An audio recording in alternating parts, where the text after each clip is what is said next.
Agyeman the fifth. Have I said that right? You tried. I was somewhere in the vicinity. Eh? Yes, but Please you teach did Very me. well. close. Please teach me. How do I say it? Well, okay. So my name is Togbe Kwasinyi Kakaklolo Agyeman the fifth, Okay. the Dufia of Adidoma. You I didn't was do approaching bad. it. So you did quite well. You did well. Okay, and of course, he is the Dufia of Adidome. He's a communications for social change advocate. So this is what he does. This is his day job, if you will. Togbe, what a pleasure to have you. Thank you so much for making the time. Good morning. Pleasure is all mine. He's here with. Should I reveal the relationship? Should I tell everybody? Well, he's here with Georgina Asare Fiagbenu, who is an author. She's also a communications for development advocate. So together, Togbe and Georgina have been working on this very concept of helping Ghanaians respect and manage time better. We're joined on the phone by another of my favorite people, Nana Kwasi Appenteng. He's a culture and media consultant. He's an author. He used to be the National Media Commission chair, and he will be joining us over the phone shortly. But to those of you in our studio, good morning. Thank you so much Good morning. for making the time. Good morning. And Togbe. Okay. All right. So more from our guest in just a moment. But listen, you should call Lunch Avenue on 0558 502 206 to have your lunch delivered to your doorstep. Enjoy the convenience of lunch order and delivery right to your doorstep from Lunch Avenue with their quick and efficient service and focus on quick there because of our conversation. You can have hot, delicious and healthy meals from Lunch Avenue in no time as long as you're located in Accra or Tema. Whether you're ordering for yourself or for a group, their lunch delivery is sure to make your lunch ordering easier. So don't wait, order now. Call their order line. It's 0558 502 206. Lunch Avenue, tasty, yummy, healthy. Now, the Cybersecurity Authority is exercising its mandate and have commenced the licensing of cybersecurity service providers and accreditation of cybersecurity establishments and cybersecurity professionals in the country. The regulatory activity is going on from the 1st, yesterday, until the 30th of September 2023. Details of the licensing and accreditation procedures can be found on their website, which is csa.gov.gh. It's to be noted that CSPs who operate without license after the 30th of September will be liable to administrative penalties in accordance with the Cybersecurity Act 2020, which is Act 1038. Individuals and organizations are accordingly advised in their own interest to engage the services of only licensed and accredited industry players. Oh, let me tell you about Safe Life Experience Consult. They're bringing you an unforgettable experience this Easter. You get to experience a pilgrimage to Israel, Rome, and Dubai.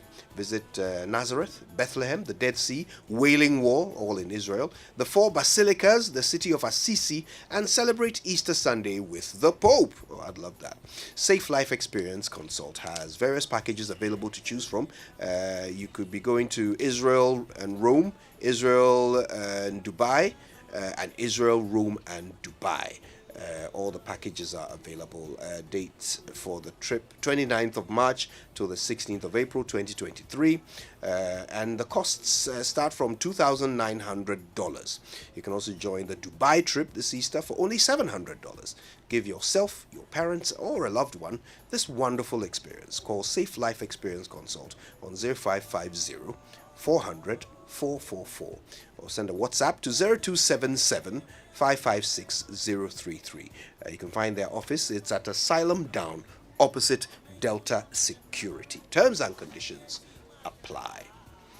All right. I believe we've been joined by Nana Kwasi Appenteng on the phone. Actually, we're working on that. We haven't connected with him yet, but as soon as we do, he'll be joining our conversation. In the meantime, here in the studio, we have Togbe Kwasinyi Kakaklolo Agyeman the fifth, Dufia of Adidome, and obviously a communications for social change advocate. The other communications for development advocate is Georgina Asare Fiagbenu. She's also an author, and Nana Appenteng will be joining us later. So listen, let's get started. The scope of the conversation is obvious. I mean, we're talking about time and our failure as a nation to stick to it. But how does it present? How does it manifest? In what ways are we failing to respect our time and the time of others? Perhaps I'll start with you, Georgina. Oh, actually, before we come to you, we've been talking to a few Ghanaians. Okay. We've been asking them when was the last time they were on time to an event. Let's hear some of their responses. When it comes to programs that I am organizing myself, definitely I get there before the program starts. I get away before time so that I can arrange and get everything ready by the time the program is started. For instance, I'm invited to, let's say, a naming ceremony, a wedding, or even a formal program. The truth is, I'll give myself 30 minutes. So, for instance, if I've been asked to arrive by 9 a.m., I'll make sure that I get there by 9:30 a.m. Reason being that, time is very precious, and I wouldn't want to come sit around and now wait for everybody to come. I would be wasting time. I think that the general timing for Ghanaians is really, really terrible, and I think that if we can do something about it, it's going to help all of us.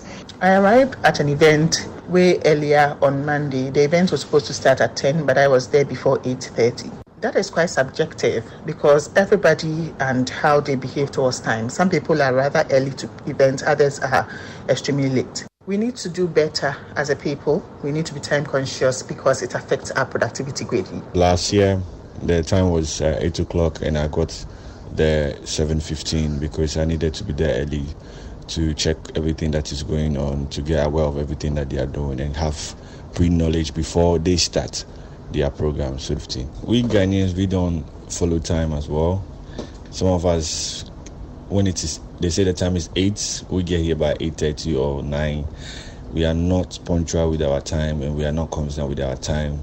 We always go against time. That is very bad of most Ghanaians. I normally arrive on time, actually before time, before an event starts, because I am always time conscious. Ghanaians' attitude towards time is nothing to write home about, because mostly due to the norm that's Ghana time has affected our attitude towards time management, and we are not able to achieve a lot within a time frame. That's very typical of Ghanaians. I would say it's due to improper planning and procrastination. I usually don't arrive at events on time, so I don't remember the last time I went for an event on time. Well, to talk about our attitude towards time management or time to an event, I think that we Ghanaians, we feel that we have our own time called Ghanaman time. So when there's an event, we usually come 30 minutes after the time or sometimes 1 hour after the time. That's our attitude towards time. Yeah. It's very typical. People will call for an event and they themselves do not, prepare for the event early. They sometimes, waste a lot of time doing preparations as when people are seated and they are still doing preparations. So it's very typical of we Ghanaians.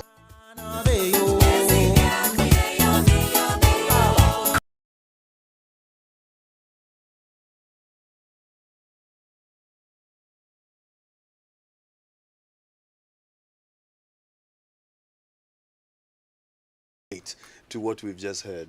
What are your thoughts on it, Georgina? No, it's interesting the way they put it, but they've just told us what the issue is.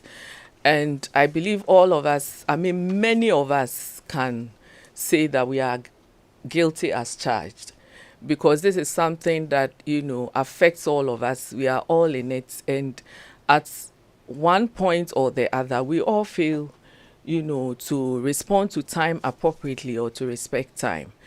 And, like we were talking behind the scenes, sometimes in Ghana, if you are that early, you are seen as a nuisance. And I heard Uncle Ibowai talking about the fact that when you do the right thing in Ghana, you are seen as wicked, too known, too something. Yeah. Why are you on time? And of course, we'll get into try and analyze it, because it's been a difficult path, for those of us who are advocating for timekeeping. But if you analyze it and break it further, it's not just about arriving to events on time. It's also, does the event even consider how much time you have to spend there? Because you realize that most of the activities we hold, we never put the end time to it. True. We just say we are starting at 3 p.m. and we are all guilty. 3 p.m. closing at what time? So that a person can plan. We never think about that. We all say the event starts at 3. And some even say it starts at 3 for 3:30 or 3 for 4. I've seen invitations which say arrive at is 2:30 for 3 p.m. 2:30 for 3 p.m., which means we know that people will be late. And then, even our response to issues, so it goes beyond just arrival and closing of events. So we don't want people to think that it's an event matter. It's a matter of, our lives, our productivity, our national planning, because even when we launch projects, when we commission projects, who even goes back to say, we said we're going to build this road, we just commissioned or initiated it today, and it's going to take 2 years or 4 years, and sometimes 10 years, that road is still under construction. We initiate projects, people send emails, and we say we'll respond within 48 hours, and we never respond, sometimes a year. So almost everyone is guilty, with the exception of a few, because you may say, oh, I arrived to work on time. But what about responding to issues? What about tracking projects? What about, keeping to your promises that, sometimes you are working, someone calls you, I'll get back to you in 5 minutes, in 10 minutes. And then for 1 week, you've forgotten about it. So it's a very difficult issue, very complex. And we need to break it down. Otherwise, people will think it's just about arriving early or late. So many facets to it. I'm glad you've brought out all the other ways in which we fail to respect time. So let's start breaking it down. I mean, Togbe, where did this come from? How did we become so oblivious to even the concept of time? Today we're talking about examples of when you ask someone, what time are you going to get here? And he says, very soon. Very soon. I'm coming. We seem unable to even assign values, numeric values to time. Where did this come from? How did we become like this? Thank you, Kojo.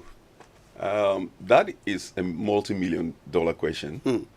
And we have been trying to find out where this culture is it part of our culture?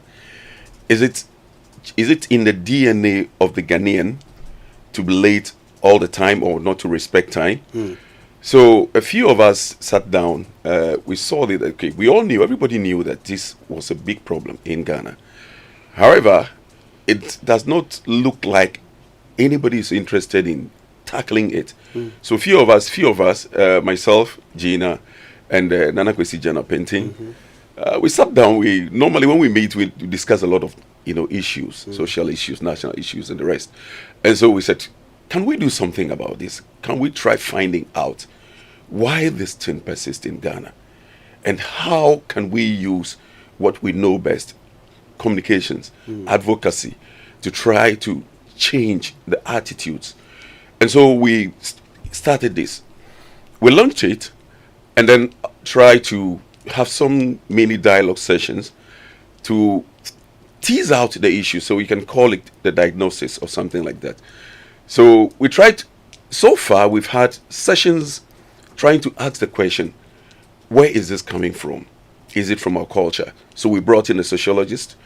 He tried to look at the sociology of Ghana, and then why it is possible that this thing could be coming from our makeup as Ghanaian, our culture, and the rest. We try to look at the individuals, and we try to look at systems. And the last person we hosted was Captain Kofi Mwabeng. That was about a couple of weeks ago. And he also brought a different dimension that I find quite interesting.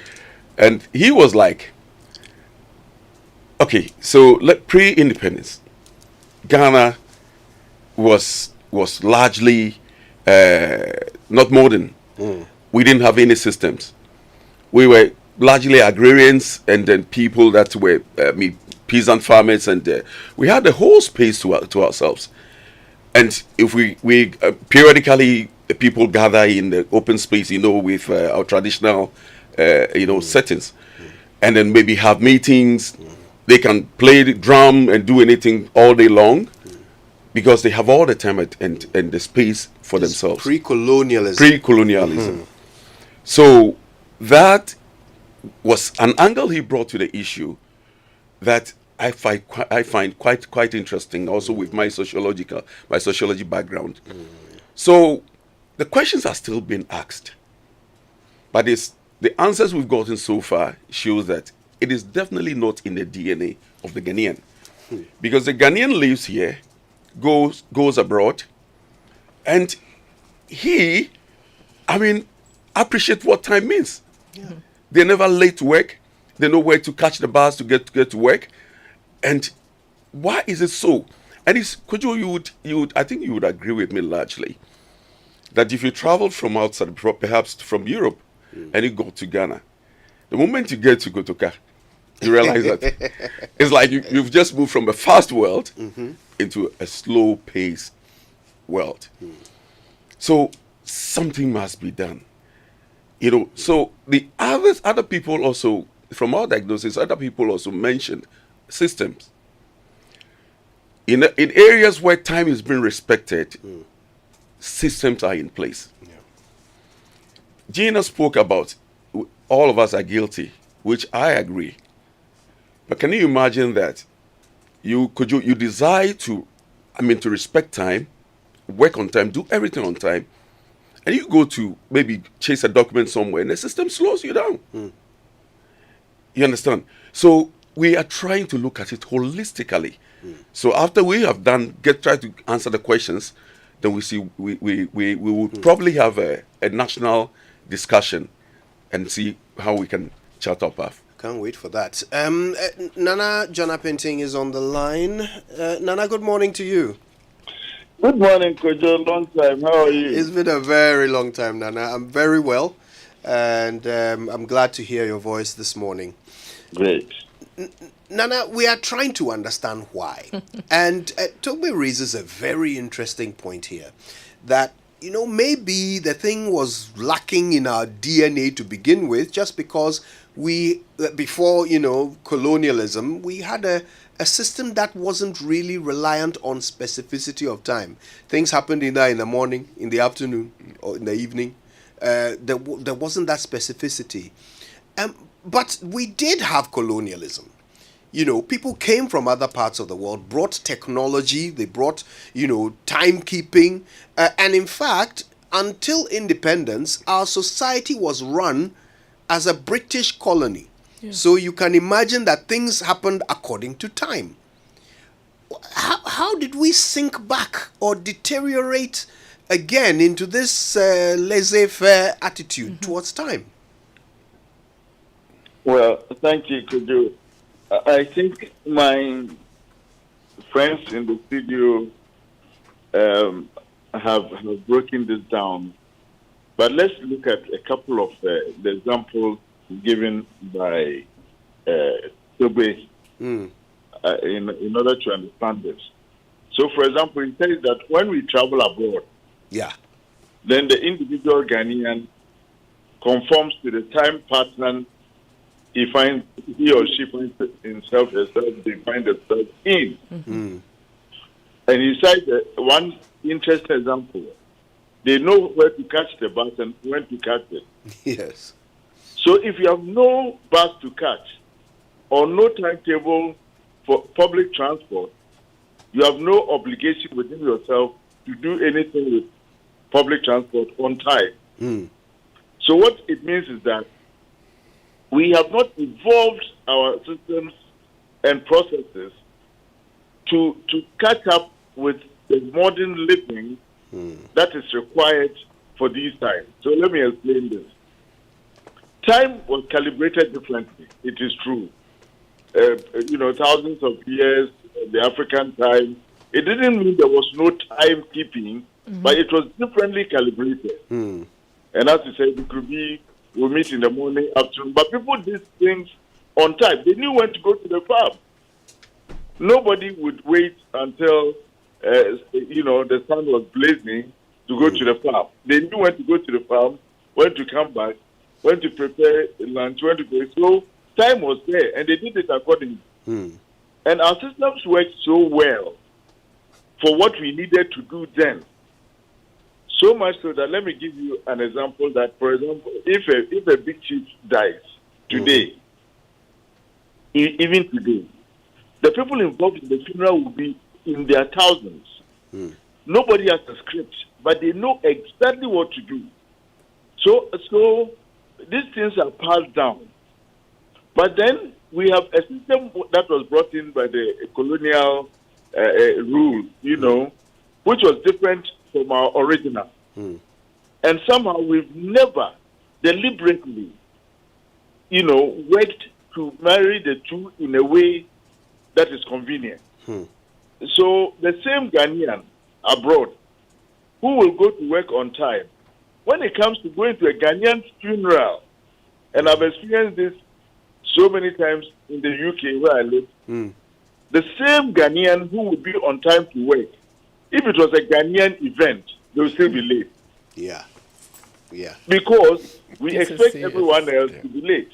And so one time I was invited to a funeral, in the UK, Ghanaian funerals are in the evening. Yes. So they say 6 o'clock on the card. 6 hours there. The doors to the hall have not, were not open. the organizers weren't there. So I slipped my condolence card and my check, under the door. Then 9 o'clock, somebody calls me, happily. Oh, Kwasi, where are you? I said, I'm at home. Yeah. But you're supposed to be here. I say, yes. You found my condolence card. Say, oh, but, I said, you said 6 o'clock. Say, oh, but aren't you a Ghanaian? When we say 6, we mean like 8, 9, Wow. Interesting. And very casual. So we have a different time mentality when it comes to living our, if you like, quote unquote, cultural traditional life. But the demands of the system we are working in now, around the 24-hour clock system, means that we have to adapt and we have to change. And so far, nobody has deliberately made the effort. I mean, the school system, when you have to. But the moment we leave the formal system, we bring in our original time system. And now that has dominated and created a confusion. Yeah. So imagine that several years after independence, Trotro works the same way it worked when I was a child. Nobody has managed to change the system so that from Kaswa to wherever you have numbered Trotro and each moves within the next 5 minutes. No. They are still, the mates are still, waving their arms. La Paz, La Paz, La Paz.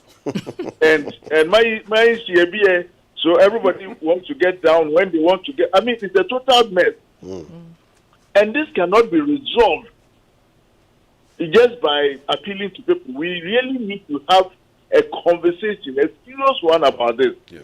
Why? Because the losses we are making with lateness and absenteeism, I think I read somewhere, somebody has done a calculation. Kojo, is it men?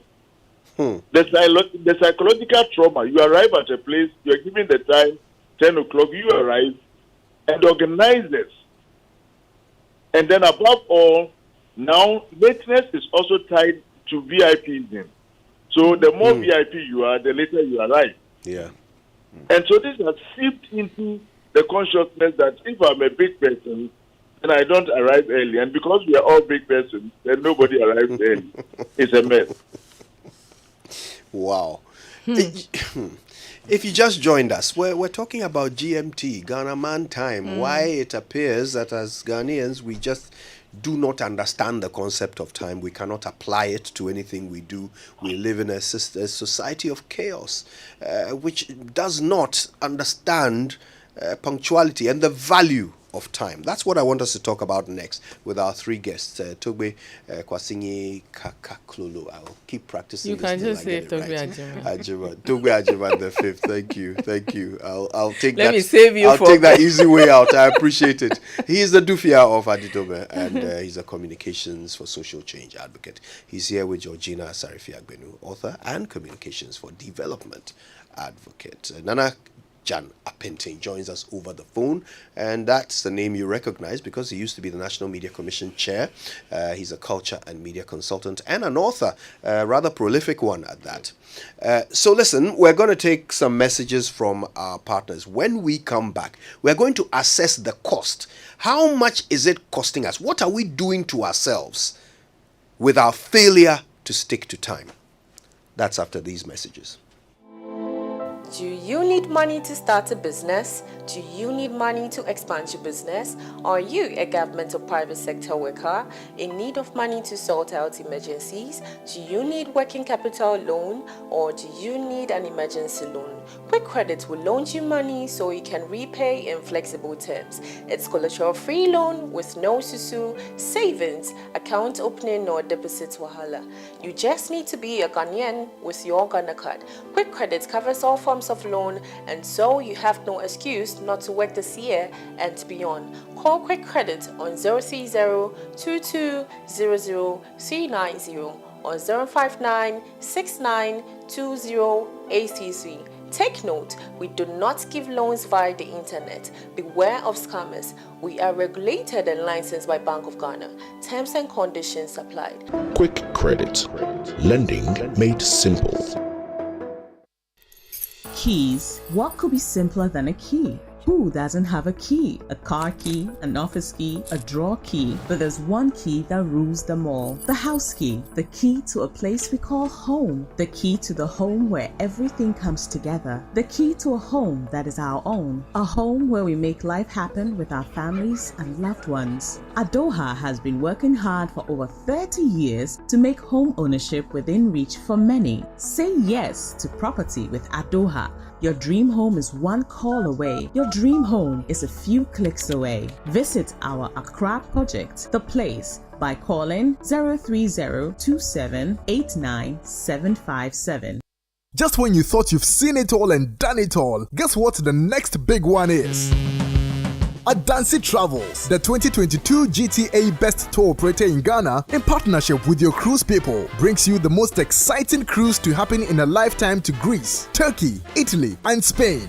Dubbed the Special Euro Cruise and Land Tour. On this trip, you will have an unforgettable experience exploring Santorini, Mykonos, Kushadasi, and Patmos. Afterwards, you will also be on land touring Athens, Rome, and Barcelona to crown it all with a refreshing vibe of music and entertainment and the magnificent Camp Nou Stadium. Join this amazing cruise from 6th to 17th April 2023 for just $4,500, covering flight, visa, all-inclusive cruise, hotels, and meals. This is too good a trip to miss. Contact Adansi Travels on 0595 500 817 or 0556 310 404 to book your spot now. Adansi Travels, fuel life's beauty.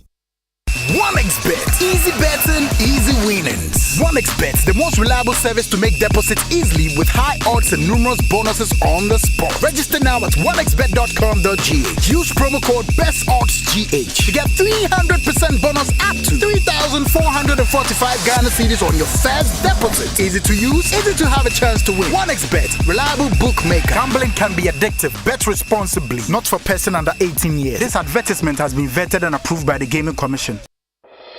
Come on, everybody, let's fight Corona. Hello, good people of Ghana. Have you been vaccinated against COVID-19 yet? If not, then hurry and go for any of these vaccines. Moderna, AstraZeneca, and Johnson & Johnson, given to 18-year-olds and above, while Pfizer is given to 15-year-olds and above. If you're pregnant, go for Moderna or Pfizer vaccines. Vaccination is taking place in health centers, schools, markets, churches, bus stations, and your neighborhood. The vaccines are safe, effective, and free. They reduce COVID-19 disease, its severity, and prevent hospitalization and death. Take along any ID card and your COVID-19 vaccination card. Wait patiently for 10 to 15 minutes after vaccination before leaving the site. If you feel anything unusual after the vaccination, report to the nearest health facility. Continue to wear your face mask. Frequently wash your hands with soap and running water. Use alcohol-based hand sanitizer and keep physical distancing. Protect yourself. Protect your family. Get vaccinated against COVID-19 now. This message is from Ministry of Health, Ghana Health Service, and partners.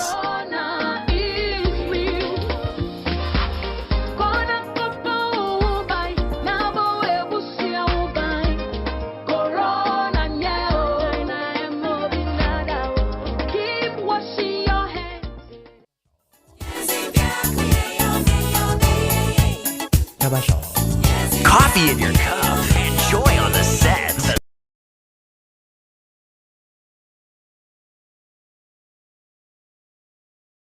Mewe, welcome back. It's the Super Morning Show and it's Ghana Month. So we want to have conversations that will move our nation forward. One of the biggest things holding us back is our inability to stick to time, to help us understand and start a way towards a solution. Our three guests, Togbe, Agyeman the fifth, Dufia of Adidome, Nana Kwasi Appenteng, who's a culture and media consultant, and Georgina Asare Fiagbenu, who's an author and communications for development advocate. Our guests, we're getting deep into it, and we're about to understand or get an understanding of the cost of our inability to stick to time. But first, Vodafone Business presents Too Much Business, the #1 mobile plan for businesses in Ghana today.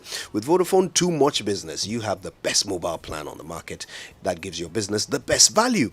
That means you have the flexibility to choose voice, data, and SMS packages that suit your business's size and ambitions. Get more minutes for Vodafone to Vodafone calls and calls to other networks, data and SMS in one complete mobile package. Experience free calls among your employees and roll over unused data. Now you can take your business to the next level with Vodafone Too Much Business. Send the word START to 050-777-9000 or email vodafonebusiness.gh@vodafone.com to sign up now. Vodafone, further together. Now, as spring gets closer, we're all starting to think about our next holiday. And you can make the journey just as incredible as your destination when you treat yourself to Emirates First Class. Oh my word, I cannot stress enough how special an experience it is to fly Emirates First Class. Everybody should try it at least once. It's like a hotel in the sky. Just imagine stepping from your first class private suite into the shower spa in the air. Yes. Not only presidents should be allowed to shower in the air. Pampering yourself with exclusive spa products before a pre-dinner cocktail in the onboard bar. You can do it all on the Emirates A380. The menu is incredible too. You can choose anything you like. Anything, whenever you like, from gourmet snacks to a full multi-course fine dining experience with impressive wines to match. Then you enjoy a good sleep in your fully flat bed seat in the privacy of your suite. It's everything you want from your holiday before you've even arrived. So treat yourself to first class and fly better with Emirates. So the international betting company 1xBet is ready to offer an incredible selection of sports betting, mobile games, and your favorite online casinos 7 days a week.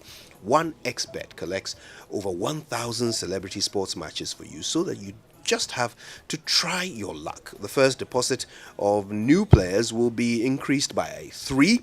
Your winnings can be easily withdrawn using international payment systems, and the list of gifts for players includes popular smartphones, top laptops, gaming accessories, and even cars.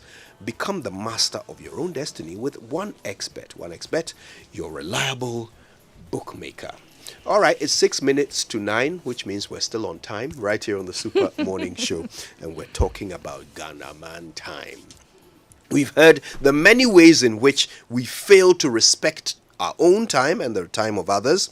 It's not just about getting there before the event starts. Yeah. It's about knowing how long you're supposed to be there, about the timelines to the things you are supposed to deliver to your customers, to your clients, to your constituents, to even to your family members. When you say that you're going to do something by this time, do you do it? Are you even able to assign a time to the thing that you say you're going to do? When the mechanic says, "Oh, wait, maybe do they mean they'll finish today or next week? Or what does it mean?" These are the things we're discussing today. Now, failure to stick to time comes at a cost. That's what I want us to explore next. Yeah. What is it costing us as a nation? This disability when it comes to time. I like the way you put it. Yeah, what is it costing us? Yes, it's costing us a lot. And I'm just looking at this study, which we usually refer to. The source is not quoted, but it says here that studies estimate that tardiness cost the U.S. economy nearly $3 billion a year. And that's them. This is U.S. They cry that's nearly $3 billion a year. And when you consider that up to 20% of U.S. workers are regularly late to work, this staggering sum becomes easier to believe. So we are talking about chronic lateness. So someone has done a study and has said that 20% of employees, so he's just looking at even just the employee, lateness, and it's costing them $3 billion a year. So you can imagine ours in Ghana with the chronic lateness everywhere, every time. How much is costing us? So the financial loss, the reputation loss. There was a time that we were listening to, I think was it the French ambassador or so, who was having a discussion with, is it Lexis Bill? Mm-hmm. And she said one of the things that shocked her when she came to Ghana was our attitude towards time. And she said, people, you have appointments, meetings, and people will say they will come at 10 and they show up at 12. And she was horrified. So even the reputation, the loss of reputation to Ghana, the financial loss, the development that we are losing, productivity, the morale, employee morale, I think that the cost is just unimaginable. Yeah. I'm not sure how we can cost it, but we need to do that because perhaps that will get us to sit up, and clearly define a plan of action that will help us. Because I remember that one of the things that got us to even start this initiative, I have a sociology background. Togbe also has it. And both of us are also doing communications as part of our work. He works at NITA as head of communication. I'm also head of communication. So between our sociology and communications, and we got into this discussion. What hit us at the time was we were talking about Vision 2020. Right. And we said at the time when we heard about Vision 2020, I was younger. And we had, Vision 2020 was like, I don't know, maybe 30 years away. This was like around the PNDC days. Mm-hmm. The 80s. The 80s, and it was like, Vision 2020, how could we set it? When are we going to get there? And then we were there, and 2020 just passed. So for all these 30 years, the things we said we were going to do as a country, different subsequent governments have come. But what target did they set for this country? And where are we? And obviously in the situation that we are now, we all know that it's critical that we take time seriously because our sustainable development goals, the World Bank, everybody is talking about goals. We need to do this, we need to do that. Who is tracking them? Who is checking the time? Yeah. We've all talked about how failure to stick to time means failure to plan. So as a nation, we don't plan. That surely must come with a cost as well, right? Yes, definitely. Failing to plan, as you said, means that you do things haphazardly, all things being equal. And maybe you probably do not have a plan in place. And so there's nothing exists that gives you a timeline because planning normally comes with timelines. and it also comes with cost. And most of the time we think about cost, the cost as in what we're spending to maybe execute something, but we do not cost what it will cost us if we did not achieve it. And that has been our problem. And so having said that, I think that if we could sit down as a country and imagine what we would have gained, where Ghana probably would have been now, how much would have been maybe in the national kitty if we had managed time better. When Gina was talking about the statistics about the US, I read one about the UK. Yeah. And this has to do with, and theirs is about 9 billion a month. 9 billion pounds. Pounds a month.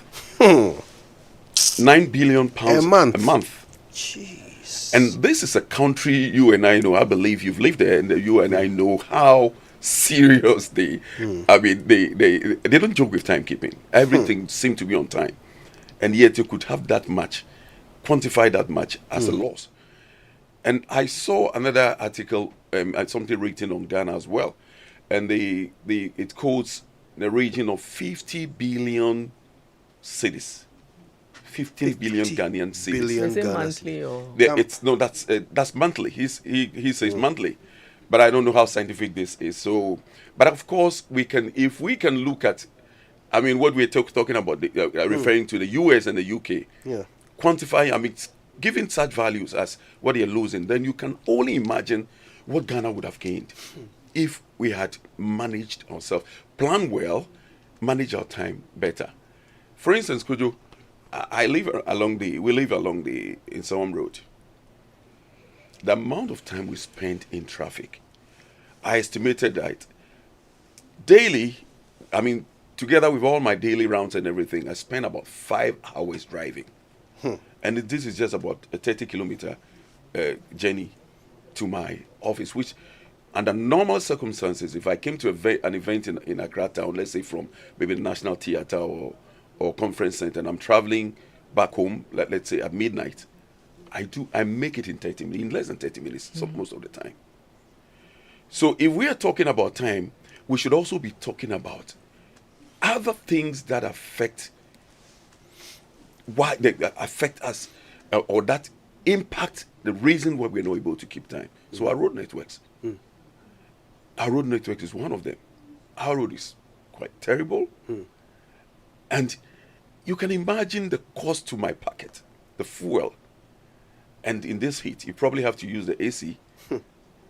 And so if we want to quantify it in that terms, the cost to the individual, and then what the family would have saved, and that could be used for something else for the family, and then you escalate it towards the bigger family, and then bring it up to the national level, then we know that you can imagine that we are losing a lot. Nana, I want to move from this issue of how much it's costing us into the another thing. So yeah, it's costing us because we can't plan. And Togbe points out how our road network contributes to this. So I have an example. The Accra-Tema motorway was constructed in 1965. It's now 58 years old. The total lifespan of a concrete motorway is 50 years. That is the maximum that you can use a motorway for. Ours is 8 years past its expiry. And because we failed to plan, so first of all, the expiry date has come and passed. We're still using the motorway beyond its expiry. But also because we are never honest about timelines, we have been promising to fix that motorway, to redo that motorway. Every year we set a timeline. Every year we put it in the budget. Every year we fail to do it. I'm interested in how our failure to stick to time has made us into a dishonest people. Or is it a chicken and egg? Is it because we are dishonest that we fail to stick to time? Which one comes first, Nana? That is that is putting it with impressive brutality. Now, you see, everything works with everything else. And so the 50 years, for example, that you cite for the motorway, that would be 50 years with planned maintenance. And all that. So when you take it that we didn't even maintain it, then it wasn't going to last for 50 years. So it started deteriorating even before the 50 years. Yeah. The point here is this, that our lack of time planning dovetails into lack of proper maintenance, dovetails into lack of proper this and the other thing. So it's an all-encompassing situation we are in. And we to begin to unravel this and take it strand by strand is necessary. But probably will be so much time consuming that there would be no time to do anything else. Yeah. So then how do we approach this? Clearly, one example we all cite is that nobody arrives late when they are traveling by air. Right. These are the same Ghanaians. We are all in this country. Bad traffic and everything else. If you know that the plane is not going to wait for you, we are all on time, or mostly all of us are on time. And so it tells us that if we have a system of sanctions, a system of punishment and reward, then at least within the public sphere, we would be able to behave in a certain way. If you take the flight analogy to another example, you see that when people know that they are going to collect money, we are never late. People will get up at dawn to go and harass people who owe them or people who have promised them money. They will be there on time. If you tell somebody, in fact, me, for example, today, if you tell me, because I need money, if you say to me, come at 9 o'clock, I'll be there at 8:30. Yeah. So it's clear that when it suits us, but we have not created a system that makes the whole reward and punishment thing, which is the psychology of life. We have not incorporated it, and therefore, lateness and things like that have all become quote unquote normal. And that is where the real problem, the psychology of it, the psyche, and to change that. First of all, do we agree? Because when we had Captain Kofi Amoabe on the other day, as we already alluded to, he said, the system is such a mess that probably we cannot change because you have to change the whole atmosphere. I don't agree fully. I agree with his analysis, but I think that even within that constraint, we have to start enforcing some rules. So, for example, the public sector, civil service, public services and all that, people are paid to do a certain amount of work.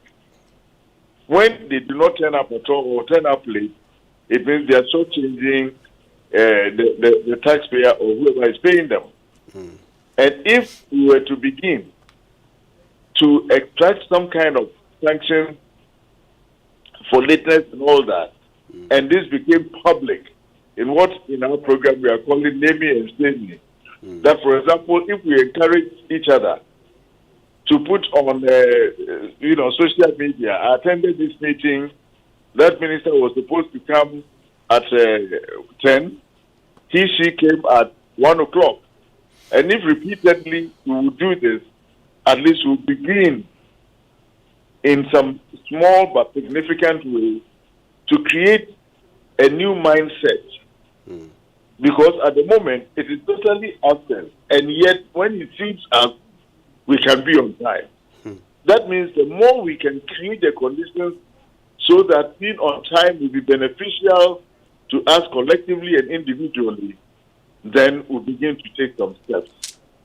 But at the moment, the one difficulty we have is that those who should lead by example, because we call them leaders, these are politicians in government or whatever, members of parliament, chiefs, DCs, anybody who has any feeling of importance or, ironically, responsibility, thinks it is almost unethical to arrive on time. How can we change this mindset except by rewarding and punishing accordingly? Yeah. But I get your point, Kojo, that, and the point made by Togbe, that, for example, if the traffic is not moving, what are you going to do? Which means that in thinking about this, let me go back to my Trotro example. I'm surprised that with all the people who have been in government traveling in and out, it has not occurred to us that buses in, say, the UK also started like our Trotro system. Each owned by individuals. They are still owned by individual companies. But they've coordinated it to understand that you don't need to move in and out of traffic if you travel on the Council road. The main cause of traffic is indiscipline.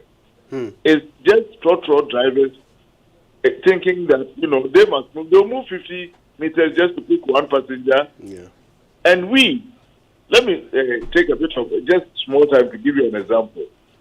We went to Hong Kong for a conference. When we got there, the 5 Ghanaians were looking for a taxi and hailing every taxi. None was stopping until somebody saw our plight and said, no, you can't, taxis are not allowed to stop. You have to go to their, and showed us how to find a taxi station. In Ghana, everybody wants to take the taxi, the Trotro, everything in front of their house or in front of their shop. And so the drivers conform accordingly. Yeah. And this wastes a lot of time. So can't we reform this simple part of our lives? And so I am agreeing with you at saying that instead of saying we need to reform the whole big system before we can get time moving, if we can isolate some instances where we can work using rewards and punishment, making sure that people know it is in their interest. Because if you go to the hospital and doctors and nurses are all late, what's going to happen to you? Yeah. So we have to let people begin to understand that when you are late for something, remember the other person too could be late and it would not be in your interest. Yeah. But all that will come through the idea which I think Togbe and Mama Gina have already mentioned, the national conference we are thinking about. That at some point this year is part of our plan, and thank you, Kojo and Joy, for giving us this opportunity, because we think the media must become a major part of this campaign, must become a major partner in what we are trying to do, so that the idea that timekeeping is necessary, that lateness is unethical. These ideas, if we can get them to seep into our national psyche, then we'll be getting somewhere. Thank you for that, Nana. And in fact, one thing is clear. I think everybody agrees that there is a need for some reward and sanction system. That is perhaps step one towards a solution to this. But there have been attempts in the past to solve this problem. We had the war against impunity, or the campaign against impunity by Vice President Aliyu Mahama. We had President Atta Mills, advocating punctuality. So if, Uncle Ebo is to be believed, and he believes that the thing is from the top down, so if he's to be believed, then why is it that initiatives like that did not work? I mean, what were they lacking? Why is it that those things did not turn us into more of a timekeeping society? I think we've all agreed on the fact that we need a mind change. It's more of a mind shift.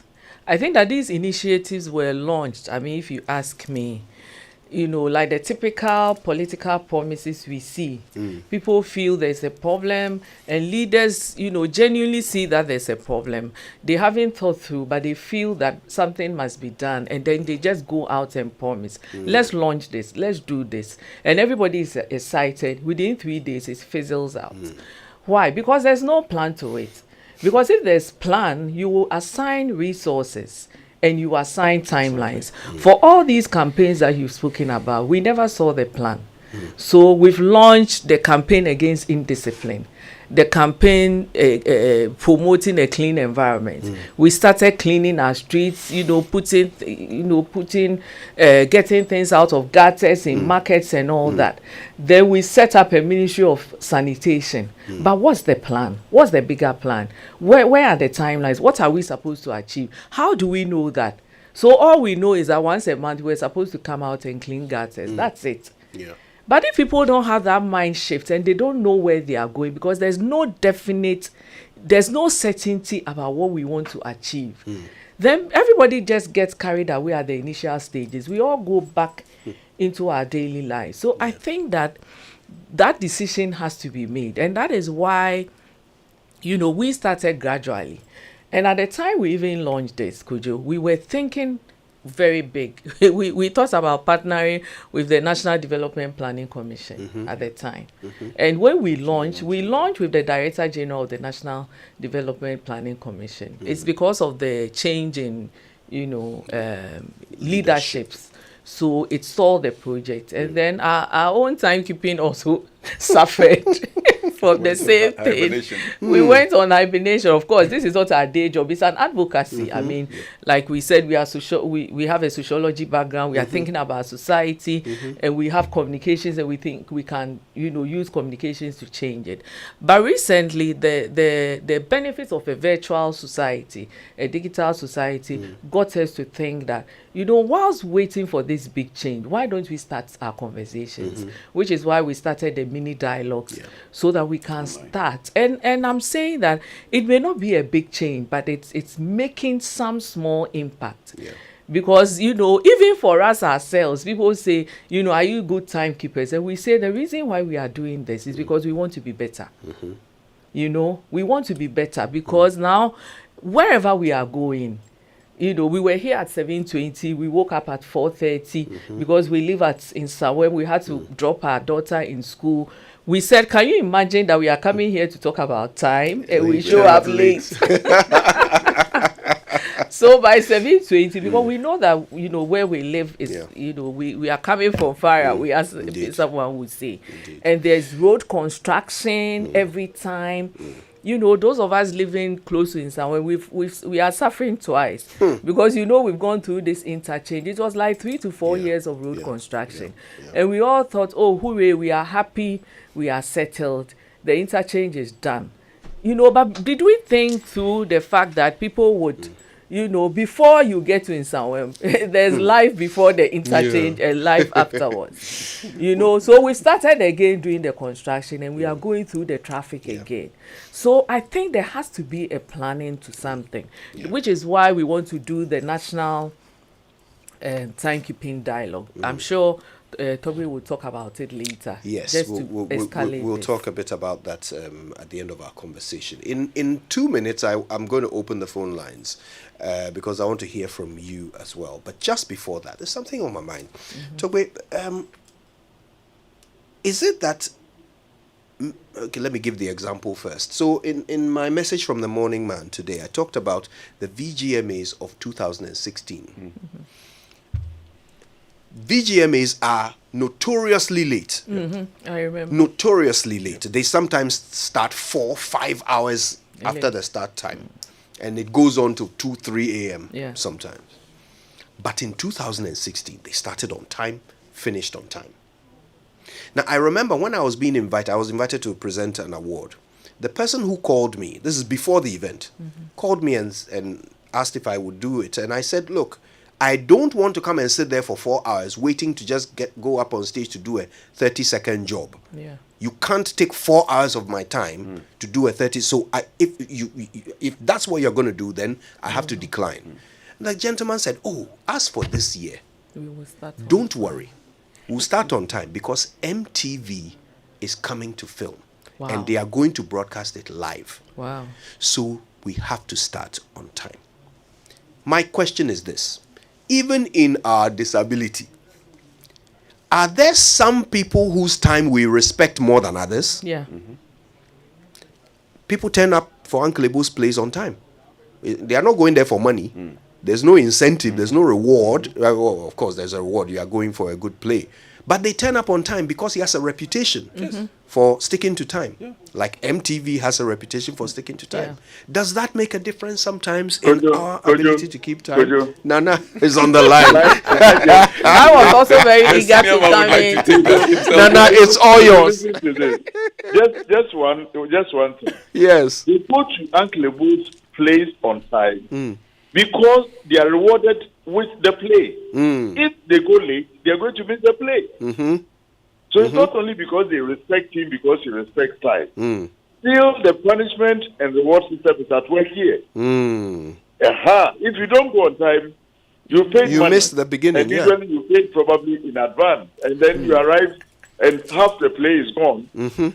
So if you want to watch or see Uncle Ebo's play, then you better go on time. Yeah. So I think there too, the system works because of the reward you get in seeing the whole play. Thank you. Thank you, Nana. In fact, let's open the phone lines. 0302 216 541 055 1111 997. We'd love to know what your solution is to Ghana's chronic inability to stick to time. Okay, 0302 216 541 055 1111 997. Erasmus is on the line from Kumasi. Erasmus, good morning. Good morning, Pedro. Talk to us, my brother. Pedro, it's important you go this discussion. The question, what is the motivation coming from our leaders? Okay. There are people who kill themselves. I know somebody who leaves the house at 5 o'clock to the office. At the end of the day, he's giving a payment to be taken home. He's been doing the job and see somebody within a matter of time who calls himself a parliamentarian just 4 years. He has worked just for 4 years. And you see the thing he has accomplished. He sit down and ask himself, what is the motivation for going to work? So I think, because it's time our leadership start doing something. You see, there are a lot of people who are ready to make time with their work, but there is no motivation. And when an individual is not motivated to do something, I think it feels like after I didn't climb let me relax. And again, look at our roads. You get your roads and there is a chunk of traffic. In this modern times in Ghana, we have a single lane. And look at the number of cars we have on our road. How do you expect somebody living at Amasamai to get to work at maybe Accra Center at 8 o'clock? You can't have it. So I think we need to do something as a nation. Thank you. Thank you, Erasmus. Let's come to Medina. Hello, Will. Good morning. Yes. Good morning, Konyo. Yes. Thank you for the opportunity. We have a big problem, and sometimes you even conclude that solution is not closer. But you see, we are quick sometimes when things like this are happening to us. Sometimes we want to say it's cultural, but this thing's got nothing to do with culture. But it's just a matter of lack of planning and what really happened after 1966. You know, our fathers, before colonialism or before independence, let me put it that way, they plan everything they do, and it's timely. Time to wake up, time to get to farm, time to return. Nobody should mislead us and tell us that people were drumming from morning to evening. It is never done before the coming of the white. Everything was planned and orderly. Now, what happened? We were told that even at Independence, buses were moving on time. There was state transport that were moving on time. So people get to the bus stations on time, they get to work on time. Now, let's just look at the planning around Independence and during the Nkrumah days. Cantonment, Ridge were all residential, places that civil servants and public servants were working closer to their workplace. Now, you and I, we are like an hour to our workplace. We drive. And what is the planning? What is the state of our roads? We were told that immediately Nkrumah was thrown, the entire system was overthrown. And what happened after? Did we have the buses? Did we continue with the planning? No. And as a result of the military intervention and all that, it affected everything today. So it looks like the only way things can change is for us to either move to start building a new capital, start building new metropolitan capitals. Until that is done, there is no way. Even sometimes you wake up very early. I know what you're saying, Will. Thanks for that. Let's take a few more calls. Enoch is on Spintex. Hi, Enoch. Good morning. Hi, Kujo. Good morning. This matter. Sorry, Kujo. I have actually paid dearly. I'm still actually paying dearly for being doing the right thing and being very confident. To sales and business development, and the way you present yourself, your approach, the way you speak, and the way your mindset is very key to this when you're in sales and marketing. I worked I can't mention the company's name, in a pharmaceutical company, whereby, I was rising very fast because of my approach, how I drive my team, and the results kept coming. There were some very old guys in the business who've been working there for like 15, 20 years. And it was like, we hear the CEO is going to like BB, MD. I joined this government not so long, less than 2 years. And because of my mannerism, my approach to time, respect for value, people, money, stuff like that, you could see the transformation. One day I just got a letter of termination. They gave no reason stating that the contract says that each party can decide to pick one matter. No, that kind of thing. It's like that.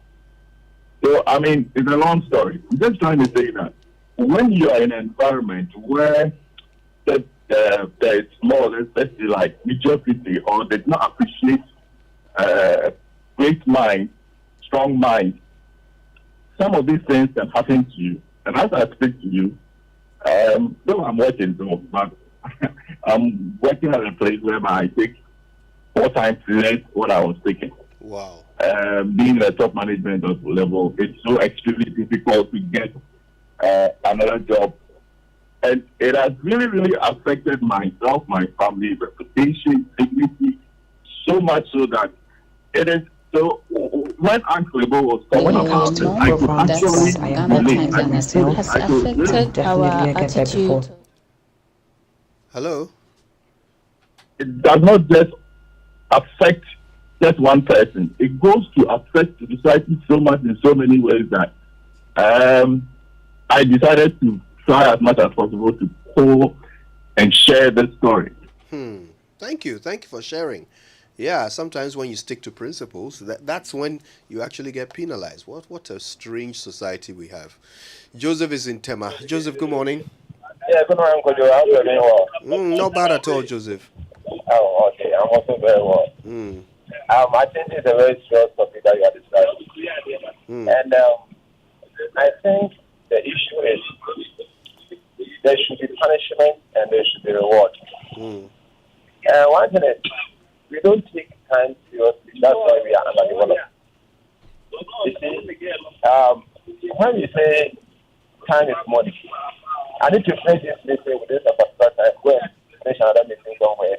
Go and work for some hours to get the money. If I'm not able to be there on time, the work cannot be done. But one thing is, where people are living, going for their job, is another issue. So sometimes people are compared to get closer to where they are working so that they can report on time. Yeah. And also, I go with one of your guests that our vehicular traffic situation is also creating a very big problem. But that kind of, this is our own people working in government institutions are also doing worse. Because I know of a certain custom officer. She will come to work on, 12 o'clock. When the boss asks, so I went to the enclave, which means the export section. But when you go to the enclave, you will not find her. Why don't we put certain standards and systems so that wherever you say you are or reported for duty, you are going to be seen or it's known? You know, some few companies are using this kind of when they come to work, you have to clock. Yeah. I think it's helping. So for me, rewarding and punishing will be the first issue to be tackled. Thank you. Thanks for that, Joseph. Let's take one more call. Chidiak is in Southla. Hi, Chidiak. Long time. Yes, Kojo, good morning. Good morning to you. Yeah, this problem, I see this way. Ingratitude of the Ghanaians. Too much liberalism. And then lack of punishment. And with high corruption, which is benefiting the individuals in the country. That is why it is going like this. And leadership, no punishment. Thank you. Thank you, Chidiak. Thanks to all of you who called this morning. Listen, let's get quick final thoughts from our guests in the studio on this matter of Ghana Man Time. Togbe Agyeman, the fifth, Nana, Jan Appenteng, and Georgina Fiagbenu. Let's get final thoughts. Georgina? Well, the problem seems to be very complex and big, but we've all, reinforced the fact that if we want to be early, we would be early, which gives us the assurance and the hope that something can be done. Because if, we have to arrive early at an interview and will not be late, there's a benefit and there's a cost of not, getting that employment or flying, then you will be early. It means that we have to find ways of rewarding and sanctioning people to get them to be on time. Time for work, time for activities, time for project implementations and achievement of objectives, time to respond to customer issues, because the problem is not just about you. It's about how it impacts people. Time is life. Actually, when we had our last session, Captain Abu said he doesn't believe that time is money. He thinks time is life. And it's really true. We don't have time to go into a lot of it. The first discussion we had Nana Appenteng, and he said, who knows the number of accidents we have in Ghana? Do you know how many of them is due to the lack of respect for time? Because people are always rushing because they are late. Exactly. We all know we are late. We are late. Driver, Appenteng. We are always telling the drivers to hurry. This driver there, on Kokra, and all that. So, time is indeed life. It's not just about money. It's our whole existence is dependent on time, and we need to do better. I think Togbe needs to talk about our national discussion coming up in May. Sure. And we would like to invite you, multimedia. Let me just also say thank you for getting this visibility for us. It's something that we've been praying for, and we hope that other media houses will come on board. We are looking forward to the day that a media house will say on the 6th of March is National Timekeeping Day, and the whole of the month of March is not National Timekeeping Month. And what do we do on that day? We are all watching, reporting, talking about time, observing and, talking about the people who are keeping time and the people who are not keeping time. If we do it consistently, things will change. Let me just say that Uncle Ebu White, in all our dialogues, everybody has commended him. He's one person that almost every time someone will use him as an example. I have a few people who, through the dialogues we've had, have told us that they've changed the way they do their events. I myself went to the North Martha Inspires Foundation. She had about 2,000 students there. She said she was going to start at 9. I got there at 9:05. in Tamale, the place was packed full, and they started at 9. So we can do it. We can. Thank you. Togbe. Thank you very much, Kojo. I think it's been a very interesting discussion. Of course, the time is not enough. We wish we would have touched on some other things as well. So the key things that came out from our dialogue sessions were everybody keep pointing to leadership, making the decision that I need to make this thing work on time. Leadership here, my understanding is that it's not only talking about political leadership. And that is why some of us, as TLC, that's the Transformational Leadership Concept, have decided that we need to show leadership and engage the politicians and the entire Ghanaian citizenry so that we see this as a national issue. And once we all come to that realization, we will embrace it. And for us, what we're thinking to do is to have a national dialogue. That's why we're making it a national issue. We are thinking of bringing all stakeholders. I mean, of course, central of them will be the government, policy makers, and then the policy implementers as well, and the entire Ghanaian society. Let's sit down and come out with workable plan and say that we want to execute this, that.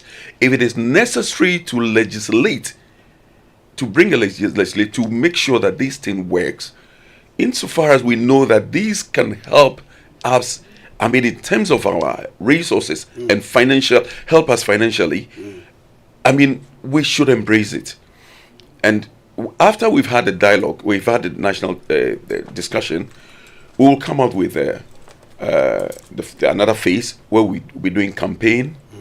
So that will be the campaign area. That is where the media is also needed. I mean, keenly. And then key issues will be, other key activities will be, will be rolled out.